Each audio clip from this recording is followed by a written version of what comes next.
It's been a little while. Ignore the hair. I'm kind of in between haircuts right now. But today I'm going to do a long-term review of the Whoop 4.0. Don't look at this. This is the Fitbit. I already did a review for that one. The Whoop fitness band, which looks like this. It can look different depending on the strap you get. But I've had the Whoop band since late January. We are almost at 10 full months of me using this thing every day, like literally every day, which I'll talk about how I use it day to day. Before we get into the review itself, I'll just mention here, this is not sponsored. I'm not affiliated with Whoop. I bought it because I wanted it, and that's kind of how I do reviews on this channel. Obviously, if I did get sent something for free, or if I was sponsored to talk about something, I would tell you that. But this is just another one in a long line of fitness bands that I bought because I wanted them, because it's kind of my weak point, is like fitness gadgets. But hello, I'm Savalian. I typically make videos about games, development, and creativity. Once in a while, I step out of those boundaries and I do something a little bit more like lifestyle related, which is what we've got here.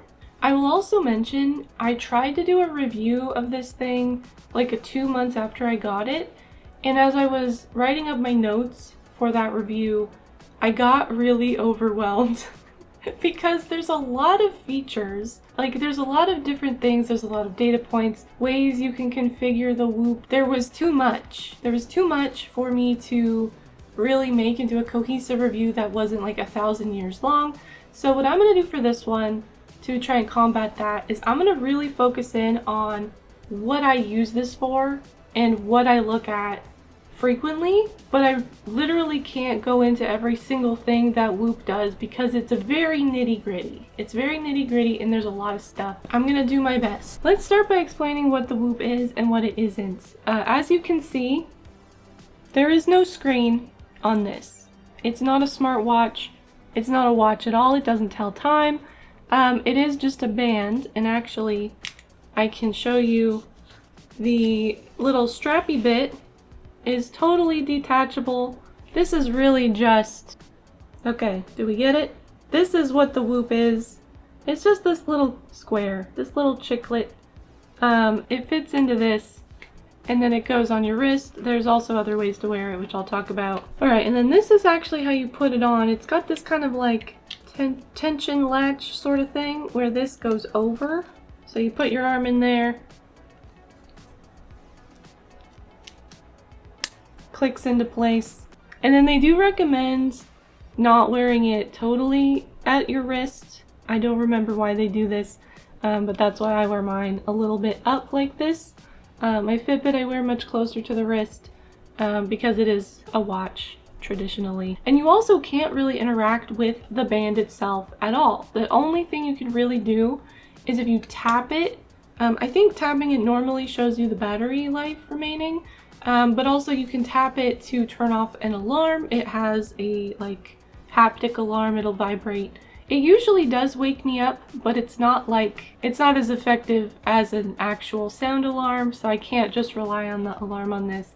But I do use it to sort of gently nudge myself awake. We're getting ahead of ourselves though. The point is, it's literally just a band. All of the stuff that you're paying for is in the app. It's in your phone. So you can't really get any information out of this thing unless you have the app, which does require a subscription. So that's kind of the big difference between this one and a lot of other fitness devices, is that it doesn't do anything on its own. It is subscription based. And in fact, they don't even charge you for the device. They charge you only for the subscription. There is a free trial. I don't really know how that works. I just bought it. But they charge by the subscription, and it is pretty pricey, which I will say it's reasonable if you just don't want to pay it, if you can't pay it. It's a pretty hefty subscription. So I have the numbers here. For an individual 1-year membership, currently it's listed at $239 US, which works out to about $19.91 US per month.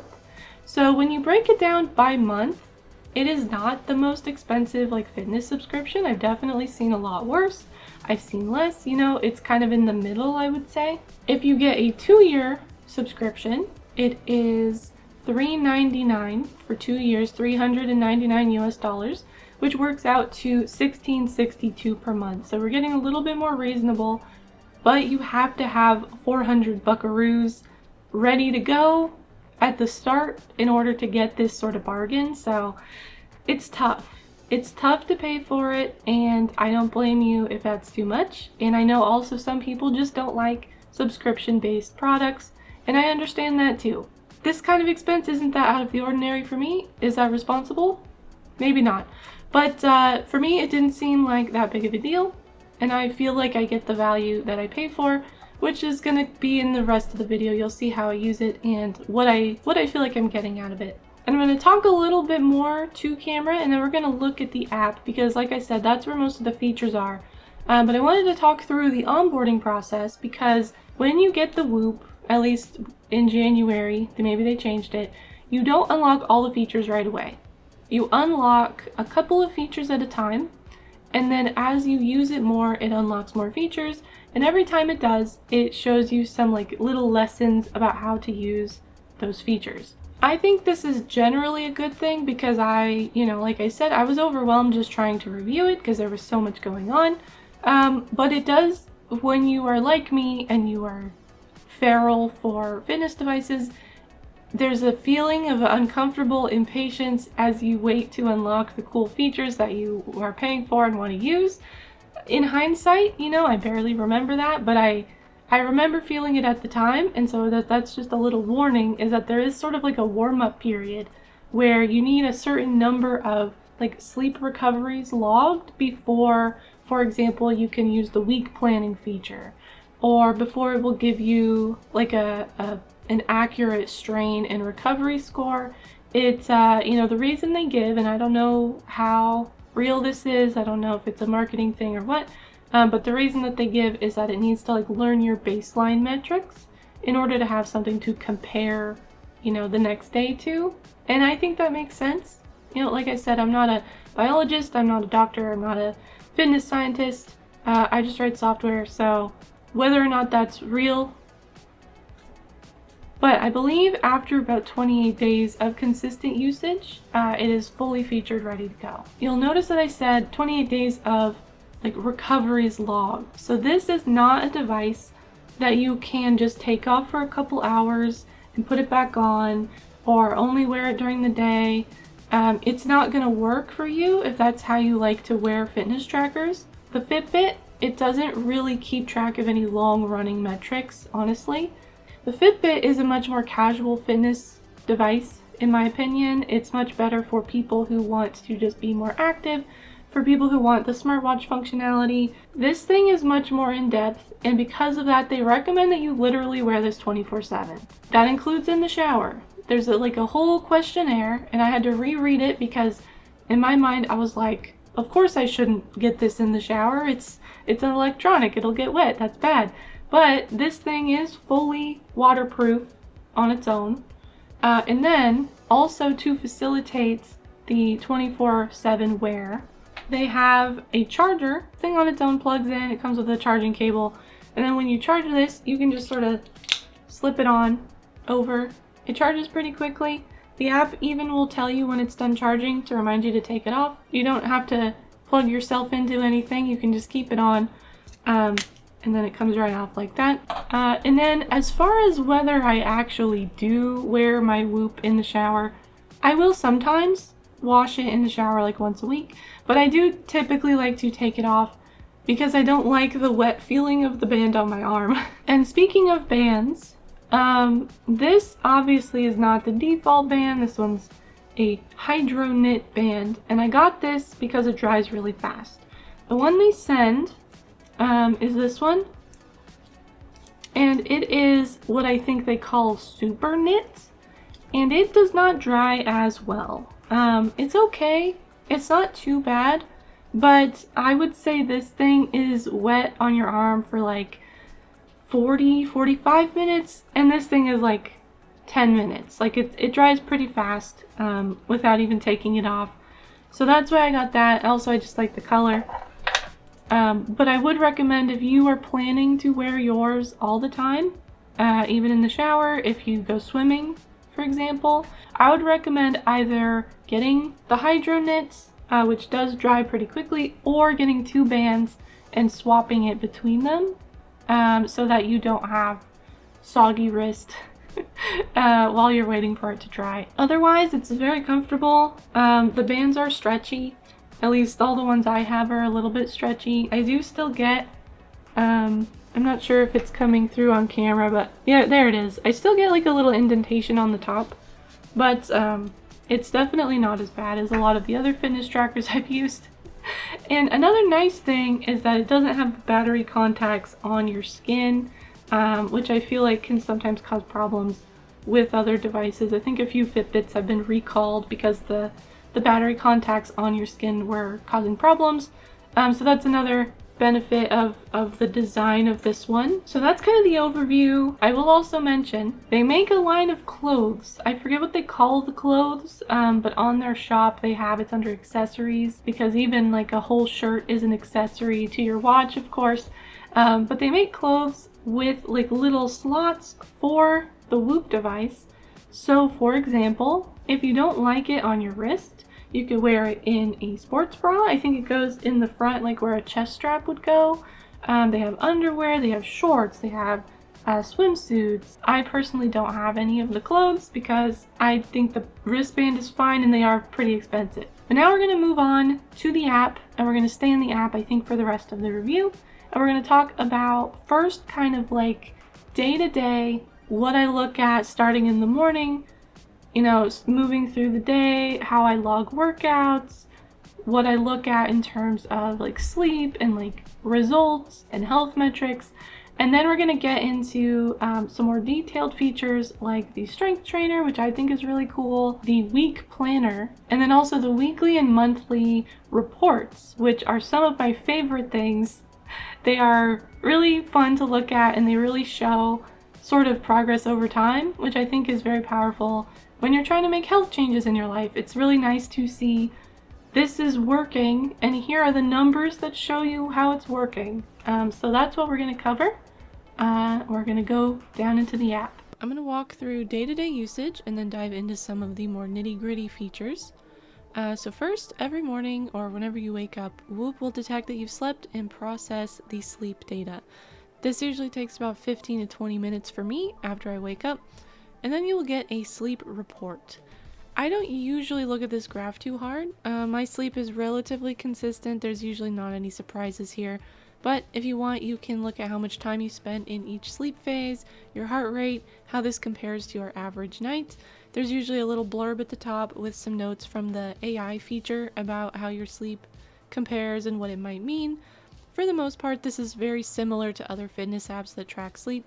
I also found out while recording this video that you could tap on the different sleep phases to highlight when they happened on the heart rate chart, which I didn't know you could do. Another thing that I do every day in the morning is fill in the journal. And in this context, it's not a journal for like your thoughts and feelings, but kind of like a symptom log almost. It's a log of all the things that you did the day before that may impact your recovery. Whoop has a bunch of things you could choose to include in the journal or not. You can go in the settings and edit which things are included in your journal entry.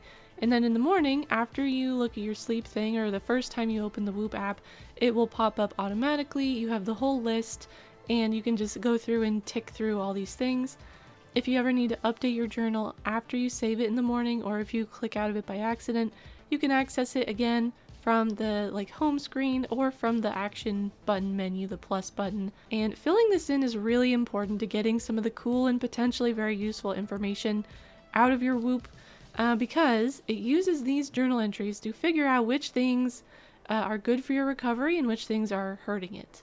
Which we'll talk a little bit more about those insights later, but I would recommend starting very small with the journal and only including things that you are really interested in, because otherwise this will take like 30 minutes to fill in each morning if you just tick everything on, and it can get a little bit overwhelming.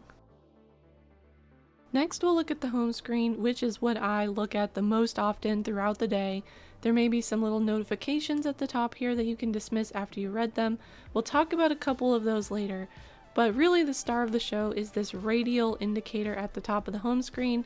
It is the ultimate overview of your body, and it represents the main things that Whoop really focuses its metrics on, which is this balance, between strain and recovery. You have your recovery score in the center, and then around it is your strain score. It will show some markings around the edge to indicate your optimal strain for the day. The recovery score is calculated once in the morning for the entire day, and then the strain will increase as you strain your body over the course of the day. And just a note here, I don't know why they do this, but I'm pretty sure they only show your optimal strain based on your recovery here.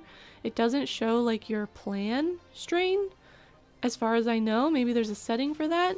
So just be aware that this little marker will always be based on how recovered you are, and it will not be based on the strain that you have planned or not planned to do on a particular day. Now, what is recovery and what is strain? Before we get any further, these are words that kind of like make sense in context, but it's not super clear what they mean or where these numbers come from. There is a help screen in the app that explains that they calculate recovery from your heart rate variability, HRV, from the night before, your resting heart rate, respiratory rate, and the amount of sleep that you got. So it's sort of like a proprietary measure of how recovered you are from the previous day. And it's very similar to things like the Fitbit readiness score. I believe Oura has another score like this that uses a lot of the same metrics.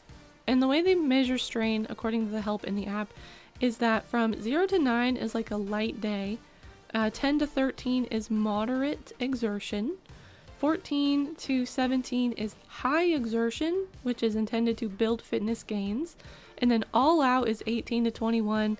I'm not even sure I've ever gotten this high before. This is like a full-on, super stressful day on the body, puts you at risk for overtraining, but does also dramatically increase fitness gains. And the way that they calculate this is really not described exactly in the app. There's some sort of examples, but the strain values are not just like a measure of the minutes or a measure of the intensity in terms of heart rate that you do throughout the day. It's got a little bit more mystery to it, and it does focus on how hard you are working. It's not accumulative, I guess, is what I'm trying to say. So if you do a light walk for 3 hours, you're probably still not going to get to maximum strain because the walk itself was not very intense. So if you really want to get your strain up, you do have to do hard exercise. And then if you do extremely hard exercise, you will accumulate strain faster. So if you really just want to bust out your optimal strain for the day, you could do a hard run and you'll be done in probably like 30 minutes depending on what the optimal strain actually is. But it's not as simple as just accumulating like minutes of exercise like some other apps. But even if you don't look at anything else in this whole app, you can still get some useful information just looking at this top widget. In fact, I meant to make a video about this, but as I said, I got really overwhelmed by all the Whoop stuff. But in April of last year, I did a challenge where I exercised until I met my optimal strain every single day for the month of April. And that alone drastically improved my HRV and my resting heart rate, 2 indicators of cardiovascular health. So with just this information and nothing else, you can make some pretty big changes to your life and see like real improvements. The home screen also shows the My Day section, which has any activities logged for that day. We'll talk about logging activities later, but this will include things like workouts, naps, stretching, meditation. There's a lot of activities you can log with Whoop actually, and they're always adding more. They just added like cleaning as an activity, which I've been waiting for because I do a lot of cleaning around the house that actually makes me break a sweat. Now I can track it. There's a section called Tonight's Sleep, which is actually pretty cool, though it can be a little bit optimistic in its recommendations. I'll talk about that as well, but this will basically show you if you have an alarm set, what time it recommends you go to bed. Sometimes it will suggest that I go to bed at like 8 p.m. and that's what I mean by optimistic. It's like, of course you can just go to bed at 8 p.m. You don't have anything else to do. It's a little bit disconnected from reality there if you're really in need of a lot of rest. The journal is next. We covered most of that already. And then you have My Dashboard, which has a lot of data points you can choose to show or not show. There's a little settings option to enable whatever you'd like to put in this section. I have a lot of them turned on. I also have connected the Whoop app to other fitness apps, including the Withings scale that I just got recently. So it shows things like weight and body fat here. Obviously, the band itself cannot get your weight and body fat, so you'll have to connect it to a scale, or enter it in manually to get that information showing up here. You can also connect it to things like Health Connect, whatever Apple Health has, and then get things imported from there. And then Whoop can also write out to those connection apps, so you can view that information elsewhere. At the bottom of the dashboard, I have a chart that shows my strain and recovery scores for the past week, and then I have the stress monitor. This is interesting because similar to strain, stress is not like a direct metric, but a calculated one. The app has another little info screen about how it calculates this, and it seems like it mostly uses heart rate and your current HRV, and it compares those values to your baseline heart rate and HRV. It will also split out activity stress and non-activity stress, because typically when you're exercising, you want your body to be under stress. That's the point, to stress out your body and help it grow and improve. And then when you are resting, when you're not actively exercising, typically you do not want it to be stressed. The last thing I want to talk about on the home screen is the daily outlook. And this is a relatively new thing that they've been doing. They've had this AI coach feature for a while. You can ask it questions. It's just like an AI chatbot and it answers your fitness questions. I've never really used it before, but they started sending me the daily outlook from the AI coach every morning, and I really like this. You can only see it in the first 7 hours after you wake up. After that, it's gone.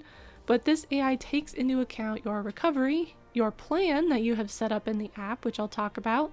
It looks at your strain for the week so far, for the day so far, and it tries to give you some tips on how to meet your plan and how to reach your goals. A lot of what it says is pretty generic. It usually recommends I do some kind of exercise and often some kind of recovery activity.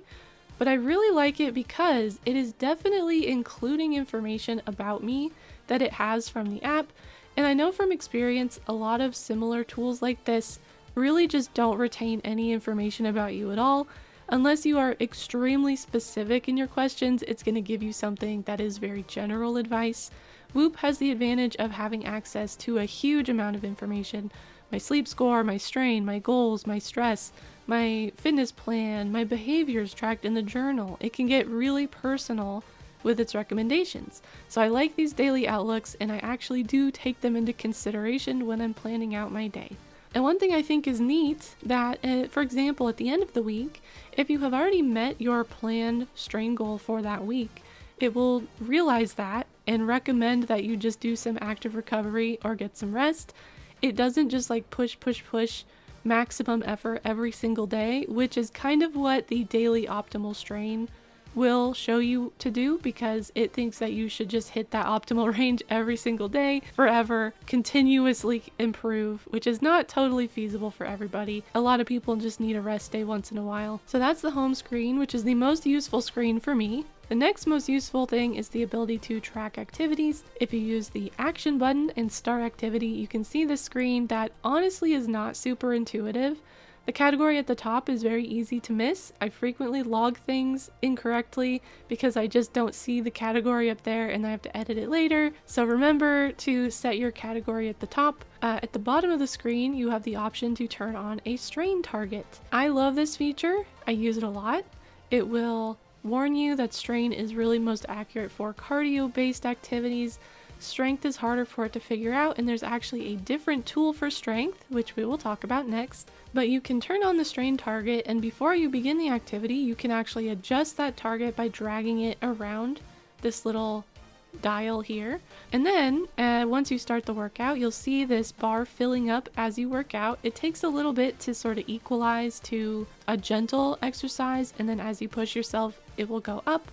And the wristband itself will vibrate when you hit your strain goal. So while it's nice to have the screen visible during the workout, you don't need to have it out. For example, if you're running, you'll get the little buzz on your wrist to let you know when you've hit the target. The workout screen also shows your heart rate, including your heart rate zone, which is useful for certain programs or health recommendations like getting a certain amount of zone 2 cardio each week. You can see all that here. And this week, actually, they released an update to this that makes the zones a little bit more accurate. So that's nice as well. After you finish the activity, you can save it, and then Whoop will do some processing on the finished data, and it will kind of tweak the final strain amount a little bit. This processing can take anywhere from a few seconds to like 15 minutes. But once it's finished processing, you can go in and you can look at the like report of the workout and see how much strain it actually added to your total day. Now for one of my favorite features, the strength trainer. This feature was still new when I got my Whoop, so if you've seen some older reviews, they might not have had this if they did it before like January 2024. I think they recognized their weakness in calculating strength strain and made this feature that lets you plug in the routine of a strength workout with weights and reps and sets and everything, and then it uses these values to figure out a more accurate muscular strain for strength workouts. I'll add a disclaimer again, I'm not a doctor, I don't have any insight into the algorithms that Whoop uses, but anecdotally, I do see a higher strain number on strength workouts when I use this tool compared to the default weightlifting activity. In the strength trainer, Whoop has some pre-made workout routines that you can use if you'd like to. There's a couple familiar faces in here, some athletes, and then also some more like generic ones. A lot of these do require access to a gym, I've noticed. There's a couple that are like dumbbells only, for example. But if you don't have access to a gym, or if your gym doesn't have certain machines, if you want to do one of these pre-made workouts, it makes a copy of it, and then you can make substitutions if you need to before you start the workout. I typically build mine from scratch. It's very simple to add new exercises. You just click the big plus, you search for it. A lot of exercises are in here, some are not, but you can do a lot of things like create supersets. And then if you can't find a workout in here, or if you just need something a little bit different, you can create a custom exercise. And then in the creator for the custom exercise, you can connect it to an existing one so that the app knows kind of which muscles are being used. And so it can use that when it's calculating the strain. Now with a routine in the system, I can start a workout from the strength trainer section, and it actually walks me through the whole routine, including a warm-up at the beginning and a cool down at the end, a rest timer between each set, and I can go in and adjust the weight or the reps mid-workout, and then at the end of the workout I can choose if I want to save those changes for the next time I do the routine, or if I just want to keep it at the default. I really like to save the changes because then I can see the weight I did last time, and I can increase the weight when I'm ready to move up. You can also connect a strength trainer routine to a weightlifting workout after you've done it. If you've got it tracked as weightlifting, it will give you the option to connect a routine, and then it will go through and do the same processing. It's not as precise as using the strength trainer from the start because it doesn't show you like where in the workout each of the exercises are done, which may not be super useful, but it is kind of cool. But that's kind of the benefit of using the strength trainer, is that you can really break down the tonnage for each exercise, each set. You can look at how it affected your heart rate. You can see which exercises really put a lot of strain on your body. And then of course when you're done, it does add that strain to your daily strain, just like if you did a cardio workout. But this is really cool and I like it a lot. I'm excited to see what else they do with like strength focused tracking in this app. In addition to activities that you track like running or strength or other exercise focused things, Whoop will also automatically detect walks or periods of activity. If it can't guess what you were doing based on the movement, it will ask you to provide a category. I've noticed that automatic exercise has to be pretty intense and pretty consistent. So like if you do a short walk and then you stop and then you do another short walk, it probably won't detect those. You have to really be walking for a bit, like an exercise style walk. But that's fine, because like all the strain and stuff is still added even if it doesn't detect a specific activity. It also detects naps, which I'll mention here. Sometimes if I am playing video games and I'm not moving very much and I'm also very focused, it will think that I am napping. It seems to happen specifically with games which require a lot of focus, because it does not happen with every game or even every period of time where I'm at my desk very still. It does also detect actual naps if I take them. I really don't take very many naps. And when I do see a false nap in there, I will go delete it, because otherwise it adds that nap to my recovery score, and it is higher than it actually should be. So I'll go in and delete those when I see them. You can also do guided breathwork in the app. They're very short little things where you kind of follow a circle and you breathe in and out according to what the circle is doing. Fitbit, I know, has some similar stuff like this as well. And these get automatically logged in your journal. So if you do them enough times, the journal will figure out like how helpful they are or not, depending on the case, the personal case. There's one that is meant for relaxing and one is meant for alertness. One to bring you up and one to bring you down, in theory. I thought there were more like guided meditations in the app, but I actually couldn't find them. That's probably my biggest complaint of the Whoop app, is that it is pretty hard to navigate sometimes. Sometimes I will think that I saw something and I cannot remember for the life of me where it was. So there may be guided meditations in the app and I just can't find them, or maybe I imagine them. I don't know. But there's at least the 2 guided meditations, or the guided breath work, and you can get to those from the activity menu. You can just start them from there and it will start up the little program with the circle that you can follow along. We still have so much to talk about and I've been talking for a while. I really tried to make this short, I swear. But next we're going to talk about planning features. There's a feature to plan out your weekly goals and one to plan out your sleep. To set up your weekly plan, you use the Plan tab at the bottom.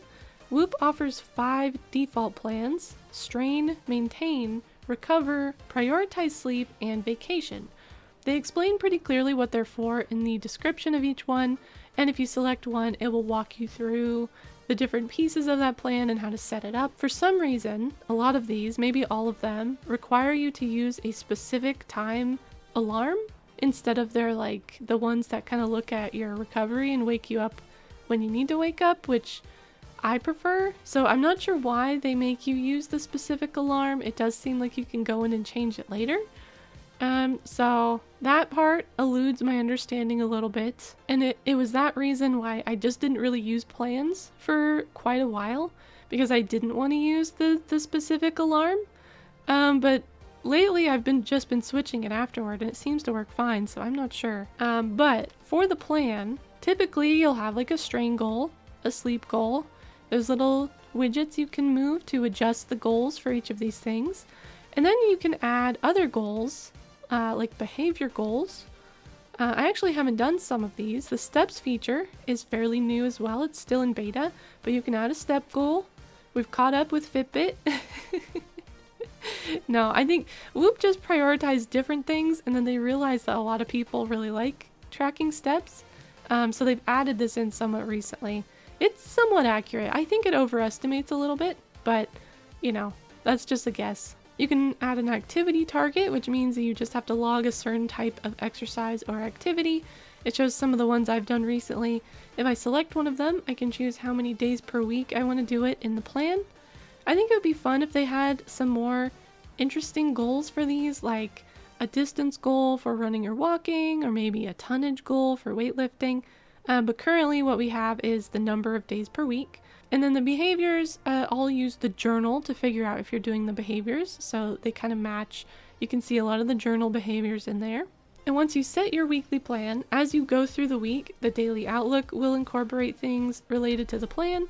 And then it will also send you reminders. I think it's usually on like a Friday, to log certain behaviors so that they are counted in your plan progress. And at the end of the week, it gives you a little tally of how you did, like a fun little report card. Now we're getting into some of the more like fun nitty-gritty stuff.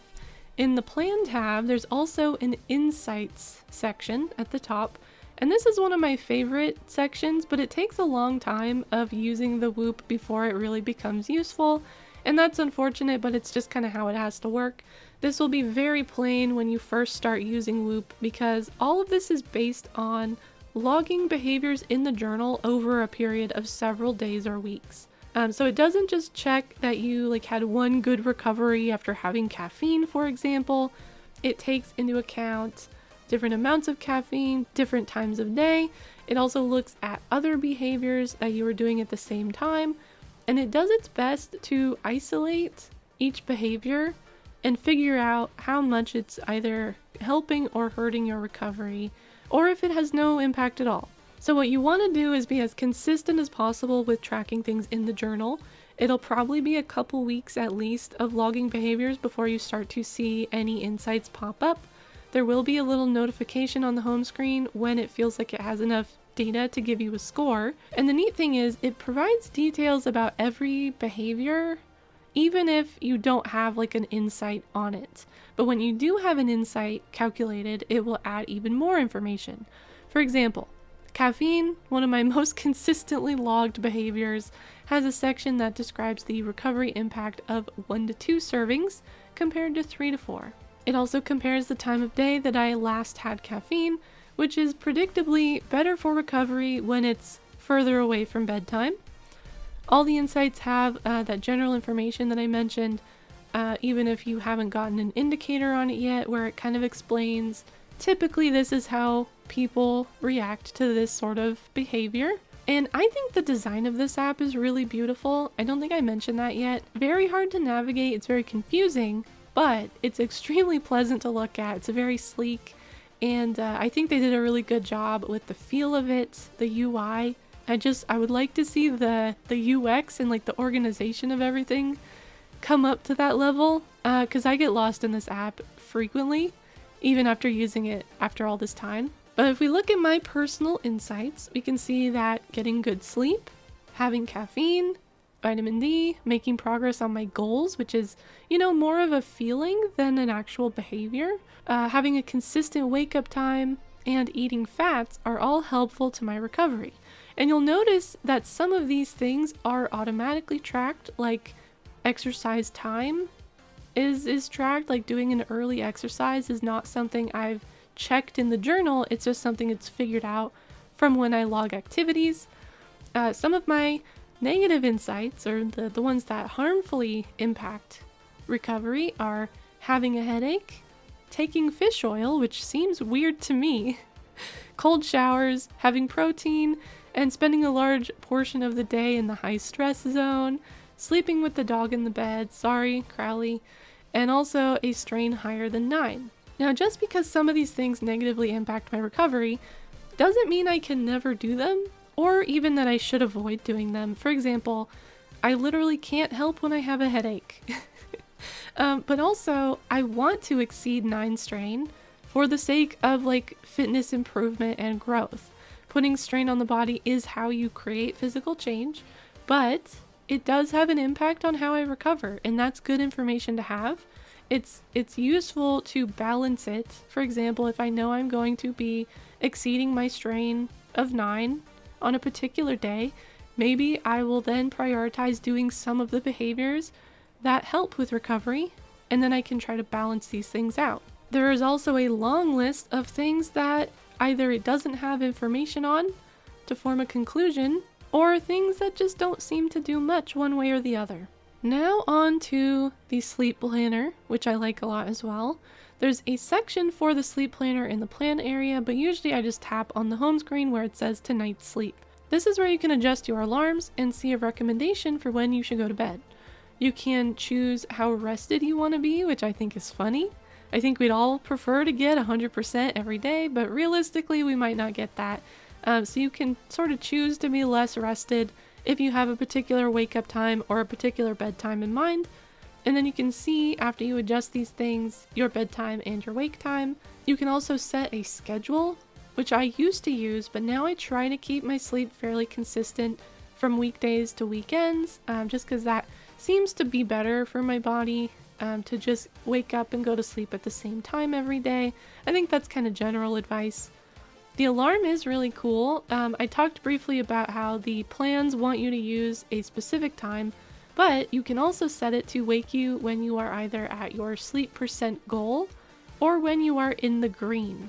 So when you've recovered enough to be in the green section of recovery, I think is what that means. And if you do like a really hard exercise, or if you come back here too late and you actually don't have enough time to meet your goals, this will change as well. Some of the text will be red and it will warn you that like you're not going to meet your sleep goal today, or like you should go to bed right now, for example. It will say that. But I will mention the goal-based alarm is still time-bound by 1 hour, so it will wake you sometime within that hour. It will just wake you up early if you meet, like, you're in the green, or if you've met the sleep percent goal before the hour is up. So the very latest it will wake you up is the alarm time that you set. One thing that Whoop does not seem to have, which I think is a little strange, is the ability to wake you up in a certain phase of sleep. I forget which one it is, but there's a phase of sleep that other apps will wake you up in that's supposed to make it easier to wake up because you're not in as like deep of a sleep. But I would really like to see that because I've definitely seen it in other apps, but maybe they'll add it one day. Okay, there's just one more thing I want to go over. Technically 2 things, but they are related. Let's say you've been on your fitness grind, you've been hitting your strength goal, doing your healthy behaviors, you've been focusing on recovery and sleep, and you want to know if it's working. And most importantly, you want to look at some charts. That's what the trends are for. I'm not totally sure how to get to trends otherwise, but if you click on one of the dashboard values, like resting heart rate for example, it will take you to the trends page, and then at the top you can change like which trend, which data points you're looking at, and each of the options in the drop down has its own set of charts, and they can all be adjusted for time frame. I think they're all 1 week, 1 month, and 6 months, with the 6-month view being averaged out so you have a better overview of the change over time. The trends are separated into categories of strain, recovery, sleep, and other. And within them, here's a whole list of all the trends we have right now.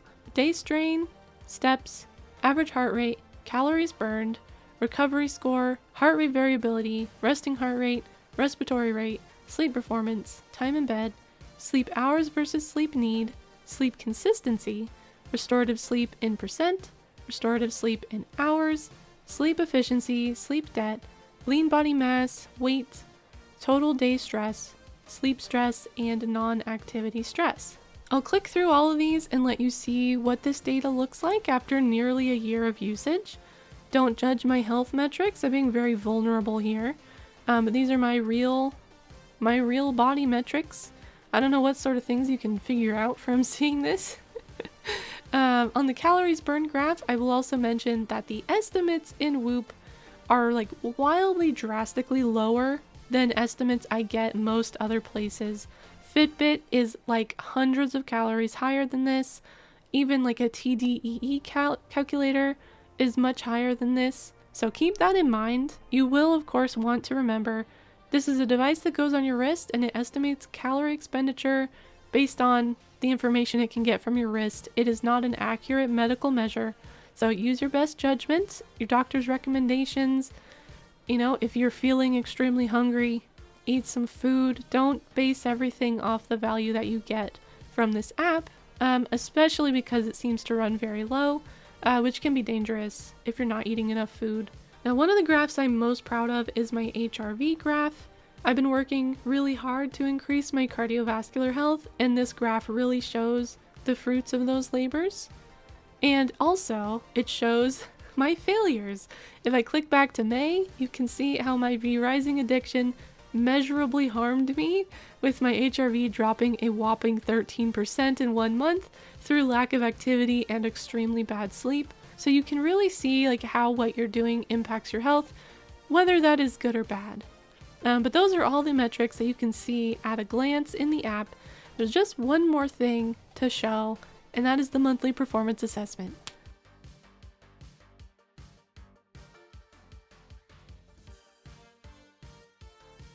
I typically look at this on my computer. It's a PDF, you can download it and share it if you want to. You can hang it on your wall if you're very proud. But this has a lot of information from the trends screen, but it's on a longer time scale and a slightly different format for some of the data visualization. At the top, you have some metrics specifically for the past month, things like your sleep averages, a chart showing whether you got the sleep that you needed. There's some really interesting sections here showing all the different kinds of activities, how much strain they generated, which days of the week you did them, heart rate zones. Very interesting. Not all of this is like actionable data, but it is very interesting to find patterns here and kind of see what you were up to at a glance. Then we have some heat charts for strain, recovery, and sleep. These are very useful for identifying long-term trends and also seeing how they affect each other and your health metrics. So here I can see the lack of sleep and activity in May that caused the big drop in my HRV. I can also see the periods of consistent, intense exercise that resulted in an improvement. I have a couple months here where I was really on it, indicated by the darker blue strain colors. And next we have a graph showing the balance between strain and recovery. Here, ideally you want to be in the middle. If you look at the red part where I was consistently overreaching, you can see that happening in late July. And then on the strain heat map, we could see there were several straight weeks of high strain. So that's how that connects to each other. I was probably doing a fitness challenge of some sort. I don't fully remember. But all the information is here. And then finally, we can see my HRV and my resting heart rate as long-term trends. And it shows how my hard work is paying off and, of course, when I've fallen off the fitness wagon. Now that is everything I was able to cover. This app is jam-packed with information. It also includes links to articles, podcasts about health topics, recommendations for how you can improve different things. It's like a textbook almost. It's very easy to get lost, but a lot of it is pretty useful. And as I said, this subscription can be very expensive. I would never recommend it to someone who was strapped for cash, but as a luxury item for people who are actively working on improving their health, I think it's really great. I love mine, and unlike some other health devices that I've used where the results are a lot more vague, I feel like the metrics here are extremely clear. I get very good feedback on whether what I'm doing is actually making me healthier. It gives me some calculated suggestions for which behaviors are benefiting my health and which ones are not. And I've not only been able to improve my fitness in the past several months, but I can see which things are working to improve it and which things aren't. And I can quantify that in ways that I have never really been able to do before. And something that is really nice is that it goes beyond these very surface level metrics that can be tied to body image concerns, and it focuses more on this internal balance of strain, recovery, heart health, and how your body is feeling, which I think can be really helpful to people who are kind of in that endless cycle of losing weight, gaining weight, losing weight, gaining weight, and then all the emotions that are tied to that. So that was kind of my 2 cents. Actually, I think it's been an hour, so probably 15 cents at least. But I hope it was useful. Alright, that was it. That was a review of the Whoop 4.0. I hope you liked it. I hope you found it useful. And as I said, if I didn't cover anything in this review that you were hoping to hear about, because it's just such a dense product, feel free to leave a comment and I will answer those questions as well as I can. But otherwise, thank you so much for watching. Please leave a like on the video if you liked it, and subscribe because I'll be back soon with another video, and I hope to see you there. Bye bye!